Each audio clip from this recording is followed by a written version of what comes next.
So.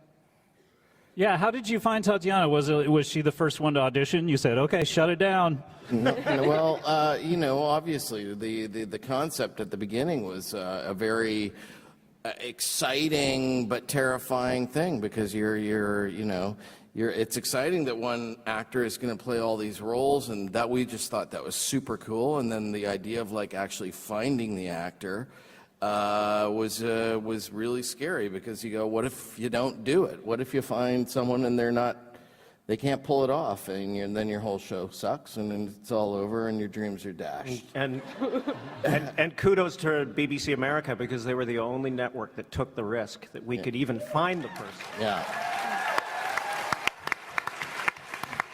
And then when we were all in the room and we had been through a really arduous process, it was unanimous. There was no disagreement of who was getting the role. Yeah, and Tat, I had cast Tat when she was, how old were you in Ginger Snaps? 17, I think. You were 17.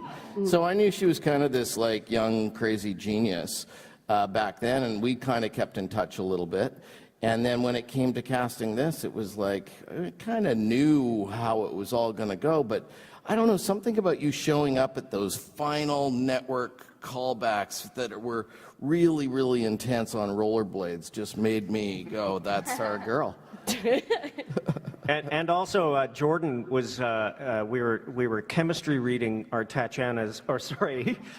our clone prospective actors with prospective Felixes, and the real lock for everyone was when those two came in, and you guys hadn't even spoken in that audition, had you? We were the only two actors that hadn't run, you were the only person I hadn't run lines with before.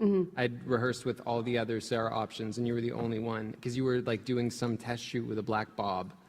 You were doing like a photo thing. Oh, right. Different looks. Yeah. Yeah. And I was like, who is this? And then after the test, we both kind of like, I was like, I don't even know, like, I didn't know who this girl was. She just been Sarah. And I was like, I remember leaving the room and trying to like grab your hand. Yeah, there was definitely a sense that we knew each other, even though we'd never met. It was really awesome. Yeah. Yeah. Oh. All right, next question, you, sir. Hi, this is a question for Tatiana, but I would love some input from the rest of the panel.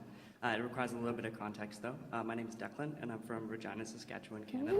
Yes!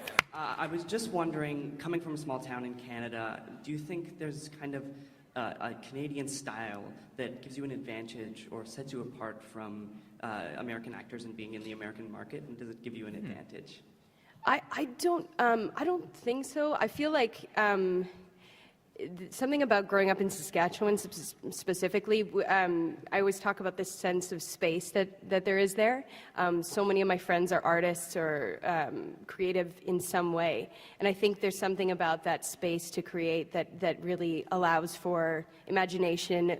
I stayed a kid for a long time, I think, because I lived in, quite a simple town.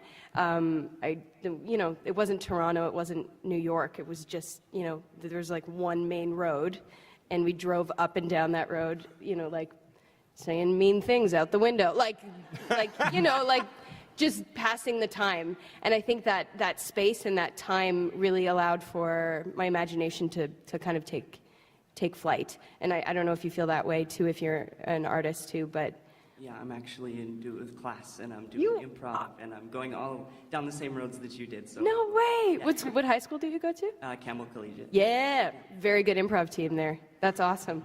Sorry, we're just gonna talk for a bit, guys. That's amazing. Congrats, that's awesome. Nice. Very nice. Okay, next question. Hello. Hello. Hi. Hi. It's our science friend. It is. It is. Hey. Hi. Okay, I had a question about, so this season was kind of inspired by Donna Haraway. Yes. Do you guys, for the next season, is there anyone that you're kind of thinking about that's sort of inspiring the titles or the sort of theme of that season?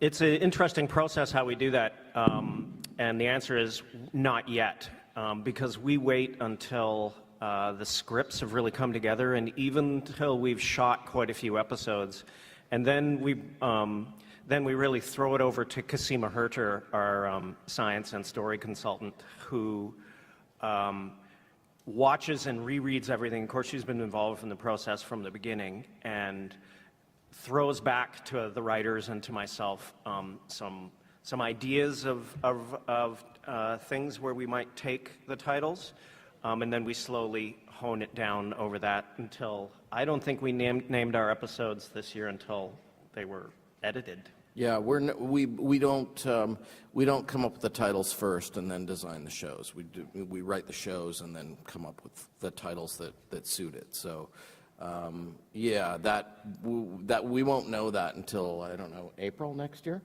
Yeah. Yeah. Some interesting references, though, already have come up. There's this really cool story that's kind of an Island of Dr. Moreau thing. It's called The Tissue King, and it was written by not Aldous Huxley, but his brother.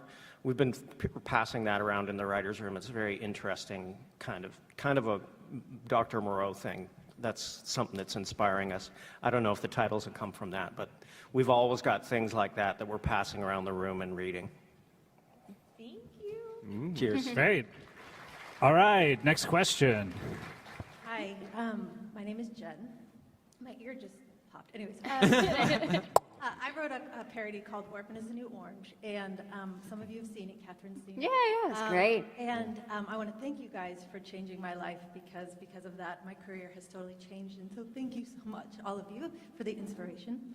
And it was really easy to write to combine those shows because of the archetypal characters that there's the rebel, the stranger in the strange land, the crazy one. And when you guys wrote that, when you guys wrote the pilot, did you go into that thinking we're going to have these archetypal characters going in? Does that make sense, what I'm talking about? Yeah. Yes. Well, I think that part of the great thing about designing this giant clone conspiracy was to what I thought was a very original idea, what I haven't seen from clones before, was that every one of them is very, very different and unique from the other. Whereas, you know, every clone thing I'd seen before is like, it was like you'd walk into a room and there'd be like a big giant room of drawers, and then there's, you know, clones of you, thousands of them, and they're all kind of the same. And so this was a chance to kind of see all these very completely different personalities. And that was part of the excitement of the original concept. Yeah, so I don't think we went sort of like straight to archetypes. John was like, I really want a suburban clone, so it was like, check.